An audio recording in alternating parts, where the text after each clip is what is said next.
Hi friends, எல்லோரும் எப்படி இருக்கிறீங்க? டுடே இன்றைக்கி என்ன வீடியோ அப்படின்னு சொல்லிட்டு பார்க்கலாம் வாங்க.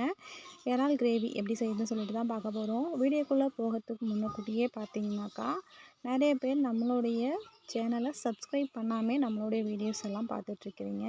சேனல் சப்ஸ்கிரைப் பண்ணாதவங்க நம்மளுடைய சேனலை மறக்காமல் சப்ஸ்கிரைப் பண்ணிக்கோங்க. கூடவே பெல் ஐக்கானையும் டச் பண்ணிக்கோங்க. அப்போ தான் பார்த்திங்கன்னா நான் போடுற வீடியோஸை உங்களால் உடனுக்குடனே பார்க்க முடியும். இறால் கிரேவி செய்யறதுக்கு பார்த்திங்கன்னா 1/2 கிலோ இறால் எடுத்து ஓடெல்லாம் இல்லாமல் நல்லா வாஷ் பண்ணி எடுத்து வச்சுருக்கிறேன். அடுத்து பார்த்திங்கன்னா ஒரு வானல் வச்சுட்டு வானல் ஹீட் ஆனதுக்கப்புறம் கொஞ்சமாக எண்ணெய் சேர்த்துக்கலாம். எண்ணெய் ஹீட் ஆனதும் ஒரு ஸ்பூன் வெந்தயம், ஒரு ஸ்பூன் ஜீரகம் சேர்த்துட்டு ரெண்டுமே பொரிஞ்சு வந்ததுக்கப்புறமா வெங்காயம் சேர்த்துக்கலாம். வெங்காயம் சேர்த்து நல்லா வதக்கி விட்டுக்கலாம். வெங்காயம் பார்த்திங்கன்னா நல்லா கோல்டன் ப்ரௌன் கலர் வர வரைக்கும் வதக்கி விட்டுக்கலாம். நீங்கள் எந்த ஒரு டிஷ்ஷுமே பார்த்தீங்கன்னா வெங்காயம் நல்லா கோல்டன் ப்ரௌன் கலர் வர வரையும் வதக்கி விட்டு செய்யுங்க. டேஸ்ட்டு பார்த்தீங்கன்னா நல்லாயிருக்கும். பாருங்கள், இந்த மாதிரி நல்லா கோல்டன் ப்ரௌன் கலர் வர வரைக்கும் வதக்கி விட்டு எடுத்துக்கலாம். வெங்காயம் நல்லா வதங்கிடுச்சு. இப்போ பார்த்திங்கன்னா நம்ம கட் பண்ணி எடுத்து வச்சுருக்க தக்காளியை சேர்த்துக்கலாம். தக்காளி சேர்த்து நல்லா தக்காளி வதங்கினதுக்கப்புறமா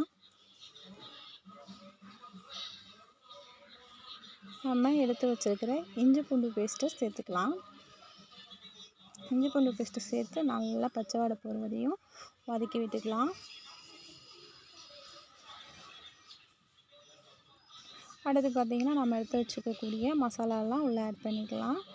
தேவையான அளவு உப்பு சேர்த்துக்கிட்டு கொஞ்சமாக மஞ்சள்தூள், ஒரு ஸ்பூன் அளவு பார்த்திங்கன்னா மல்லித்தூள் சேர்த்துருக்கிறேன். தேவையான அளவு காரத்தூள் சேர்த்துருக்கிறேன். கொஞ்சமாக குழம்புத்தூள் சேர்த்துருக்கிறேன்.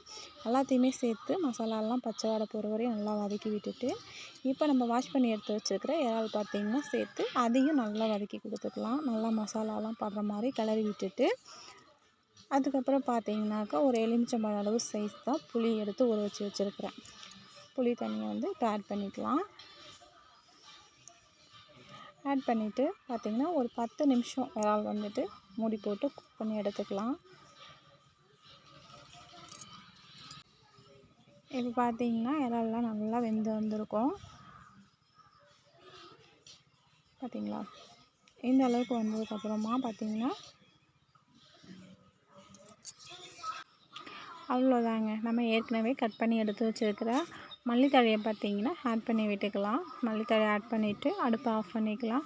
பார்த்திங்கன்னா சூப்பரான டேஸ்ட்டான இறால் கிரேவி ரெடி. நான் பார்த்திங்கன்னா இறால் கிரேவி இப்படி தான் செய்வேன். நீங்கள் எப்படி செய்வீங்க அப்படின்றதையும் எனக்கு கமெண்ட்டில் சொல்லுங்கள். இல்லை இந்த பொருளெல்லாம் ஆட் பண்ணிங்கன்னா இன்னுமே டேஸ்ட்டாக இருக்கும் அப்படின்னாலுமே சொல்லுங்கள். நான் ட்ரை பண்ணி பார்க்குறேன்.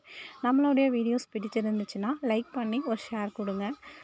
மறக்காமல் நம்ம சேனலை சப்ஸ்கிரைப் பண்ணிக்கோங்க. தேங்க்யூ.